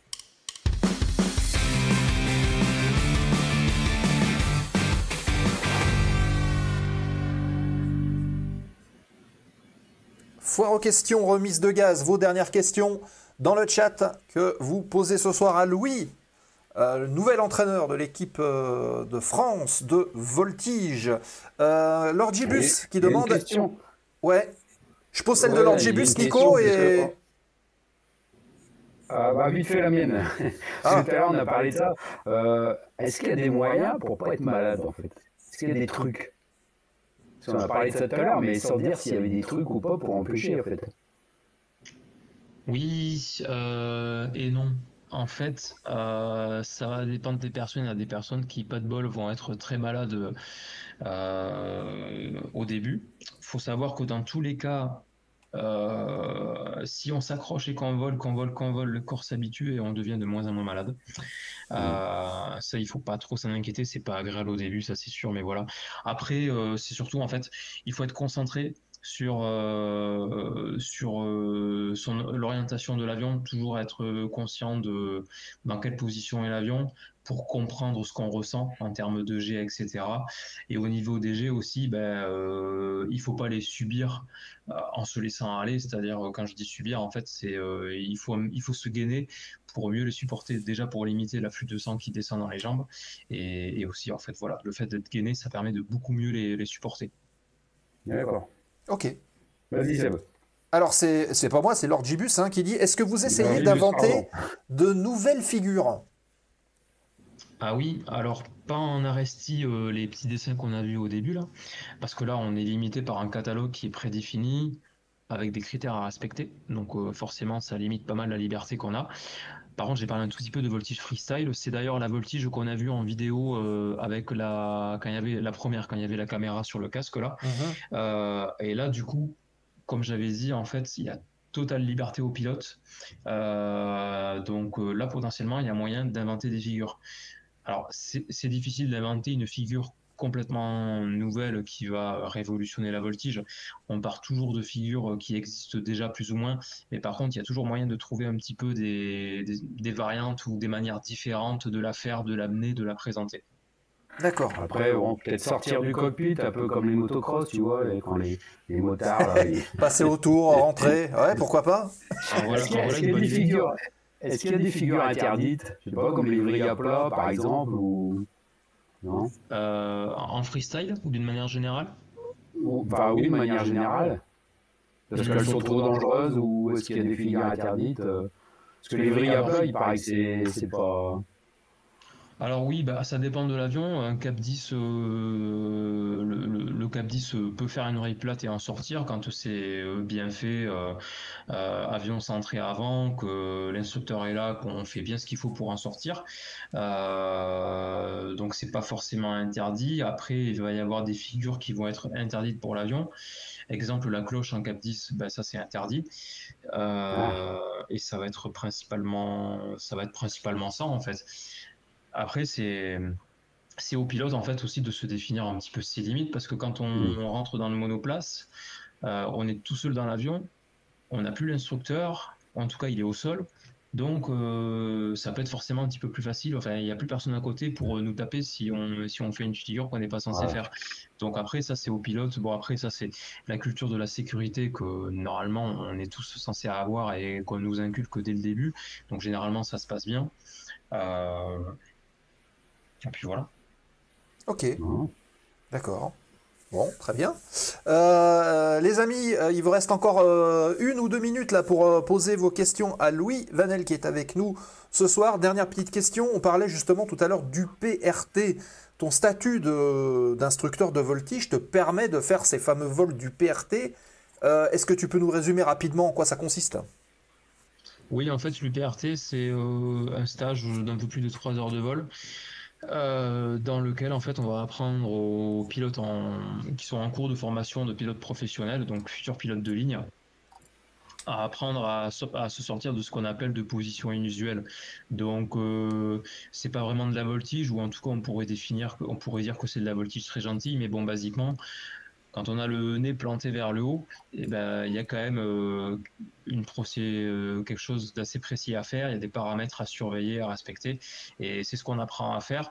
Donc ça permet en fait de développer un petit peu leur aisance dans le pilotage 3 dimensions, à reconnaître les positions, les positions inusuelles, et surtout en fait savoir quelle est la bonne chose à faire pour s'en sortir en optimisant au maximum la perte d'altitude, par exemple, ou en respectant le domaine de vol de l'avion, ce qui potentiellement est quelque chose de très difficile, peut être quelque chose de très difficile, j'imagine, un avion de ligne à haute altitude, où le domaine de vol forcément est vachement réduit. Donc voilà, le but c'est de donner en tout cas les bases, qu'après ils vont perfectionner quand ils feront leur QT ou quand ils font leurs entraînements dans le simu de l'avion. Ben, en fait, voilà, les pilotes en compagnie, quand ils font leur tour de simu, ils ont toujours normalement ces exercices à faire. Ouais, ok. Oui, perte de portance, pas de visibilité, persuadé qu'on est à plat. C'est les fameuses illusions sensorielles. C'est travaillé aussi pendant le stage? Oui, c'est travaillé. Par exemple, avec, on demande au stagiaire de fermer les yeux ou on lui met des lunettes qui lui bloquent la vision. On va s'amuser, on va dire, à manœuvrer un petit peu l'avion. C'est d'ailleurs presque un petit jeu pour l'instructeur d'arriver à manœuvrer l'avion d'une certaine manière pour lui faire croire qu'il est dans une position alors qu'en fait pas du tout. Et justement, le but c'est de travailler parce que savoir avoir la bonne technique pour en sortir, c'est une chose, mais être capable de gérer avec du sang-froid une situation de stress, par exemple, putain, l'avion n'est pas du tout dans la position que j'imaginais, qu'est-ce que je fais? Ben voilà, mine de rien, c'est pas facile. Donc c'est ça qu'on travaille, entre autres. D'accord. C'est vrai que aller d'un côté et faire croire à l'élève qu'on va de l'autre côté, c'est pas évident, mais bon, on y arrive. Mais ouais. Donc, puis faire confiance aux instruments aussi, parce que finalement, l'un des recours en fait pour sortir de ces situations, c'est un retour sur les instruments en fait.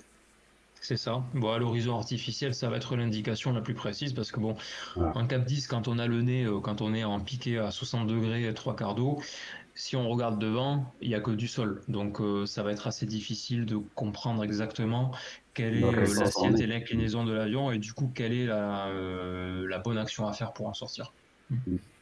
Ok. Bon, bah écoutez, je pense qu'on a fait une bonne vision des choses. Louis, est-ce que tu as quelque chose particulièrement à rajouter? Des dates, des rendez-vous, ce qui va arriver pour l'équipe, ou s'il y a peut-être des meetings sur lesquels certains pilotes vont participer? Oui, voilà, on peut terminer par ça. Je vais parler on va dire, ce qui me concerne un peu plus. On a le championnat de France à Albert, première semaine de juillet. Alors, c'est libre, tout le monde peut aller voir? Oui. Ouais. Ah, totalement. Ok. Tiens, Louis, j'ai un petit conseil que tu pourras donner peut-être aux organisateurs de meetings, c'est que quand vous faites une démonstration en meeting aérien de voltige, c'est de mettre dans le programme du meeting justement les dessins que tu as fait, les figures.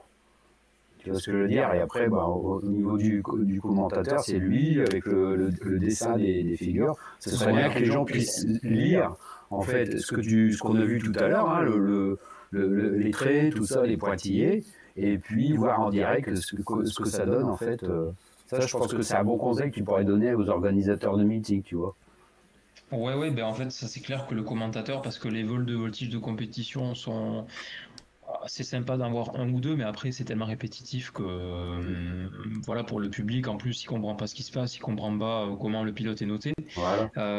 Ce qui pêche en plus dans le sport, c'est qu'en fait, les résultats ne sont pas affichés en direct. Il faut aller les chercher sur un site. Des fois, ça met longtemps à venir.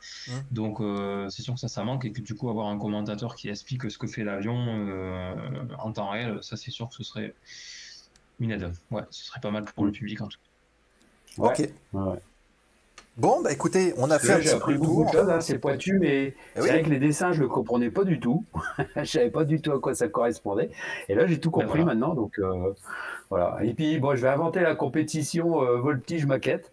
Hein, c'est-à-dire que comme il y en a qui font, comme il y en a qui font de la air guitare sans guitare, moi je vais faire de la voltige sans avion, enfin avec une maquette et puis au sol. Et ben voilà. Pourquoi pas. Parfait.